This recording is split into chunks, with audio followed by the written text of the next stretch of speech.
लढाई लढण्याची काही आपली तयारी असते कोर्टात ज्या वेळेला हरकती वगैरे तुम्ही आपण देऊ त्याच्यानंतर सुद्धा अशा प्रकारचा जर हे नोटिफिकेशन जर झालं, ही हा ड्राफ्ट आहे,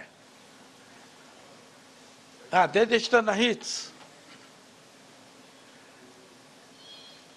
हा नोटिफिकेशनचा एक मसुदा आहे.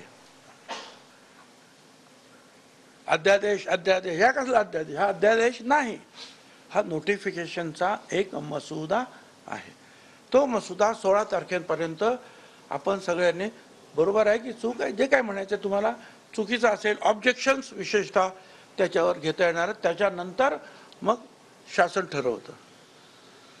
ते जर ठरलं त्याच्यानंतर मग कोर्टात जाता येईल.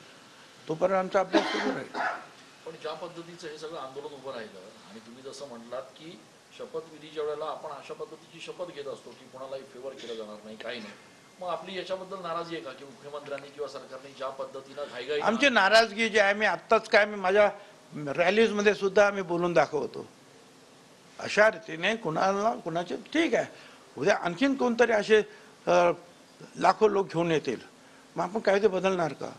उद्या लाखो लोक घेऊन येतील, सांग आम्हाला दलितांमध्येच घ्या, आम्हाला आदिवासीमध्येच घ्या, आपण करणार का? हे सगळं जे झालेलं आहे, मराठा समाजातील सुद्धा जे विचारवंत आहेत, जे नेते आहेत, त्यांनी या सगळ्या गोष्टीचा विचार करावा की आपण या आरक्षणाच्या बाबतीमध्ये एका समुद्रात पोहत होतो.